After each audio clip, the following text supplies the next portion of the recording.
Assalamualaikum warahmatullahi wabarakatuh. Selamat pagi Ibu Yunita selaku dosen mata kuliah Ulumul Hadis. Dan selamat pagi teman-teman semuanya. Perkenalkan, nama saya Ali Akbar Ramadan, NIM 2102016016061. Saya dari kelas B1 Prodi HKI. Di sini saya akan mempresentasikan sedikit tentang sejarah kodifikasi hadis. Kodifikasi dalam bahasa Arab dikenal dengan al-tadwin, yang artinya adalah menyusun. Adapun secara istilah, kodifikasi merupakan penulisan dan pembukuan hadis Nabi secara resmi berdasarkan perintah khalifah dengan melibatkan beberapa personel yang ahli dalam hal tersebut. Secara resmi, kodifikasi hadis dimulai pada masa dinasti Umayyah yang dipimpin oleh Umar bin Abdul Aziz. Umar bin Abdul Aziz adalah seorang khalifah yang terkenal adil dan warok. Beliau menetapkan dan memerintah ulama-ulama pada masanya untuk melakukan kodifikasi. Kodifikasi hadis disebabkan karena kesadarannya akan banyaknya perawi hadis yang meninggal dunia pada masa tersebut, sehingga dikhawatirkan jika hadis tersebut tidak segera dibukukan, akan hilang begitu saja. Yang selanjutnya adalah latar belakang terjadinya kodifikasi hadis. Terdapat dua faktor.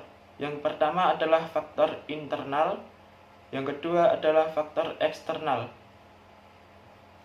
Adapun faktor internal yang menyebabkan terjadinya kodifikasi hadis adalah pentingnya menjaga autentitas dan eksistensi hadis. Yang kedua adalah semangat untuk menjaga hadis karena merupakan salah satu warisan Nabi. Yang ketiga adalah semangat keilmuan yang tertanam di dalam aktivitas penulisan dan periwayatan hadis. Adapun faktor eksternal yang menyebabkan terjadinya kodifikasi hadis adalah yang pertama, penyebaran Islam dan semakin luasnya daerah kekuasaan Islam. Yang kedua, kemunculan dan meluasnya pemalsuan hadis yang disebabkan perbedaan politik dan aliran. Dalam kodifikasi hadis terdapat beberapa periode. Yang pertama adalah periode Rasulullah SAW, yaitu dikenal dengan periode turunnya wahyu dan pembentukan masyarakat Islam. Pada awal kemajuan Islam, Rasulullah melarang para sahabat untuk menulis hadis, dikarenakan takut bercampurnya hadis dengan Al-Quran. Di samping itu, agar lebih diarahkan kepada Al-Quran. Akan tetapi, di antara para sahabat ada yang berinisiatif untuk menuliskan hadis.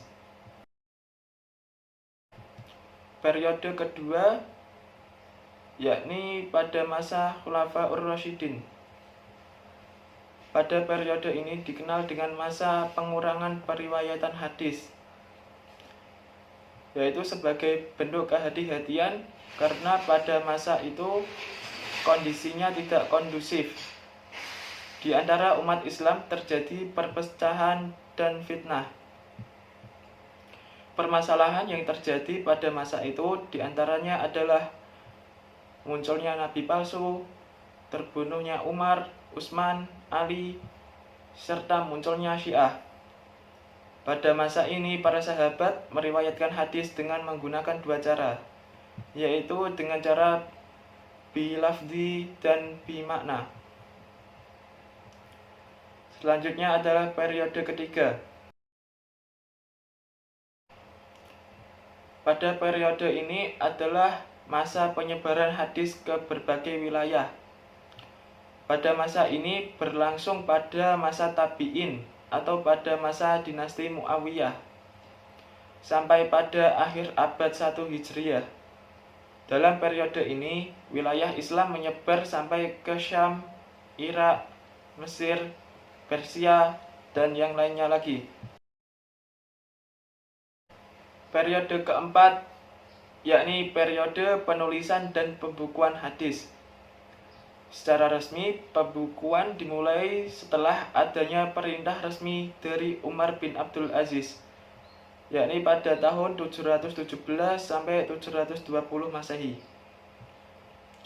Pelaksanaan kodifikasi hadis ini berlangsung sampai pada masa pemerintahan Bani Abbasiyah, lebih tepatnya pada pertengahan awal abad ke-3 Hijriah.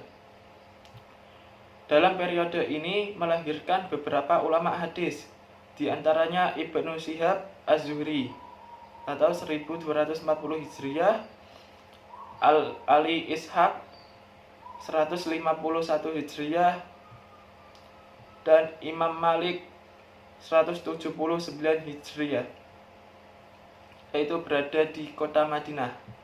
Selain itu ada Imam Syafi'i pada tahun 204 Hijriah di Mesir, dan Imam Ahmad bin Hanbal pada tahun 241 Hijriah di Baghdad. Di antara karya yang dihasilkan pada periode ini adalah yang kedua adalah kitab Al-Muwatta karangan Imam Malik, dan yang terakhir adalah kitab Al-Musnad, yaitu karangan Imam Ahmad. Periode selanjutnya adalah periode kelima. Pada periode ini adalah masa pemurnian dan penyihatan serta penyempurnaan. Periode ini berlangsung sekitar pertengahan awal abad ke-3 Hijriah. Dalam periode ini, ulama-ulama mengadakan gerakan penyeleksian dan pengklasifikasian hadis, yaitu melakukan pemisahan mana hadis yang marfu dari hadis mauquf dan hadis maqtu. Pada periode ini lahir induk hadis atau kutubus sittah. Di antaranya adalah karya Sunan Abu Dawud, yaitu karyanya Imam Abu Dawud, Sunan At-Tirmidzi karya Imam At-Tirmidzi, Sunan Ibnu Majah karya Imam Ibnu Majah, serta karangan yang lainnya lagi. Selanjutnya adalah periode ke-6,